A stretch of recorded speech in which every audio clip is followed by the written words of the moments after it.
This is something every gamer can relate to. Comfort games. These are the games you turn to when you just want to relax and immerse yourself in the pure joy of gaming. They're like a warm blanket on a cold day. They give you familiarity and ease when you need a break from the hustle and the bustle of life. And most importantly to me, you get into the game, it's fun. You don't feel like, oh, I gotta restart my save to relearn all the stuff that I forgot. Oh, look at this big exposition, all this big prologue. They're just video games. And I know the definition of a comfort game is different for everybody. But for me, I just want to talk about some games that I think are awesome. You should check out. You can get them super cheap and they're a ton of fun. Starting with Vanquish.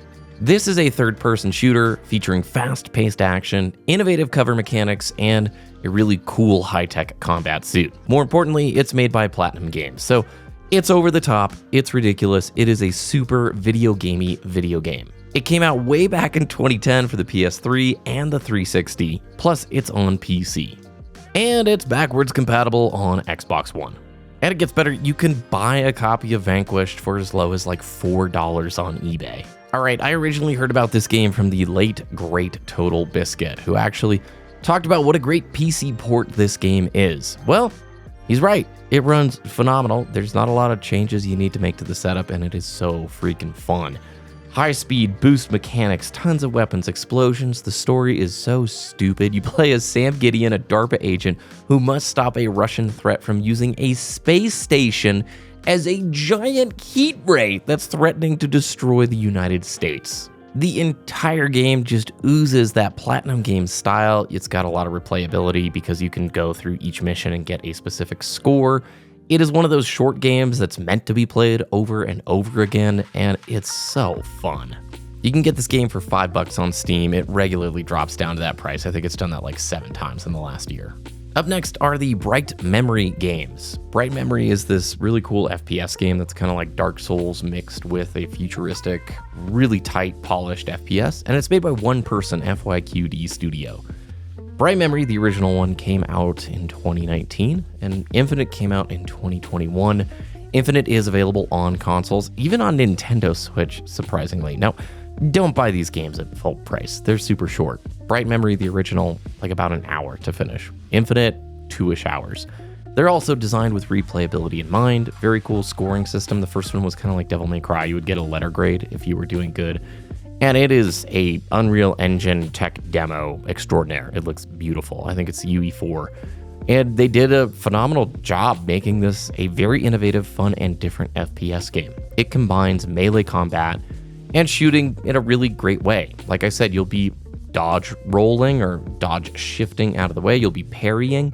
You've got all sorts of cool little launchers and crazy things that you can do in this game. It's kind of like a speedrunner's dream, and it's a lot of fun. It also is a very stupid video game.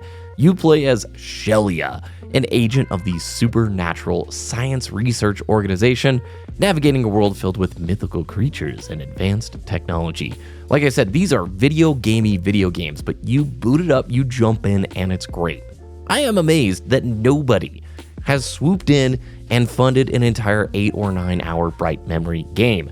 I think it's sort of silly that another developer hasn't hopped on board and tried to use some of these ideas, because it is very fun combining these crazy boss fights with the normal ranged combat and all the modern like FPS tech that you would expect. Why don't we stick in the first-person genre, and I will continue to recommend Mirror's Edge.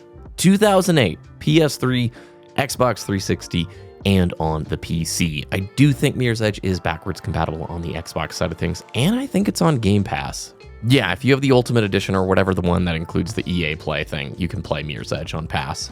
This was made by DICE and published by EA. It's a first-person parkour-style game. It's a ton of fun. You play as Faith Connors, a runner who delivers messages while evading totalitarian regimes and uncovering a deep conspiracy along the way. It's got a clean, minimalist art style, vibrant colors, and helps guide you through with these really great little red accents across the world. It's short, the combat sucks, but everything else is phenomenal, and it's got a ton of replayability, and guess what? You boot it up, you get in right away, and it's just so good. Mirror's Edge will forever be a game I highly, highly recommend. I'm going to shift gears way back to the Xbox arcade days. Super Beat Boy. If you have played Super Beat Boy, please let me know. in the comments down below. This is as comfort games get for me. It is a tough-as-nails platformer where the player controls Meat Boy as he navigates hazardous levels to rescue his girlfriend, Bandage Girl.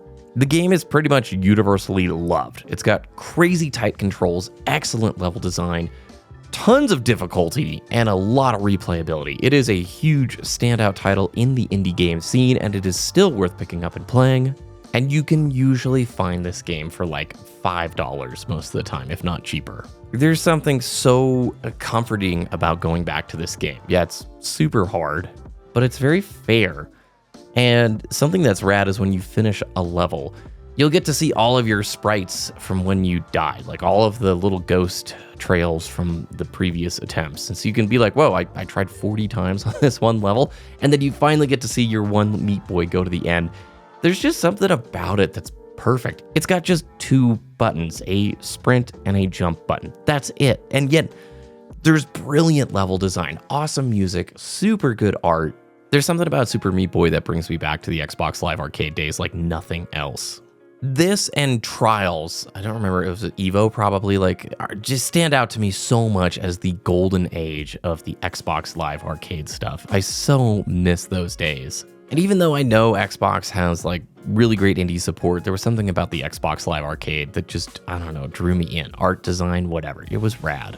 But if you want something that's a little bit more modern, even though I think Super Meat Boy still holds up, Celeste is phenomenal. If you've never played Celeste, dang, I'm jealous. You're in for a journey. Another very difficult, extremely well-crafted platforming game. But this one goes deeper. You play as Madeline as she climbs the Celeste Mountain, overcoming challenging obstacles and puzzles. What's really cool about this one, though, is there's a big focus on mental health, anxiety, and personal growth, with a story that is deeply intertwined with all of the gameplay mechanics. It's got beautiful pixel art graphics, a beautiful soundtrack, and the game is just so aesthetically appealing. It's lovely. On top of that, this is one of the best indie games of a generation. I replay Celeste all the time. And the story may really hit. If you're in a challenging spot, a stressful time in life, if you're just struggling, not only will this game push you, because it's hard, especially some of the later chapters are super hard, but man, the story is uplifting. I love games like this. Love Celeste. Cannot recommend it enough. And I needed to end the video with another really stupid video game. And so I'm going to throw Metal Gear Rising Revengeance in here. It came out in 2013 for PS3 and the 360. It is available on PC as well. I will warn you, the PC port kind of sucks. You got to do some changes and patching to get it to run above 1080, and it's locked at 60 FPS. But this is as video gamey as it gets. It's another platinum game. It is crazy fun. It's an action hack and slash game featuring high-speed combat and a unique cutting mechanic where you use your right stick in order to, precision cut through objects and enemies and all that stuff. It is set a few years after the events of Metal Gear Solid 4. You play as Raiden. You don't have to have played any Metal Gear game to understand what's going on. In fact, it's like, I don't even think it's canon, right? It's just this separate, crazy off-the-wall adventure, and you're a cyborg ninja. You battle against the PMCs, the private military companies.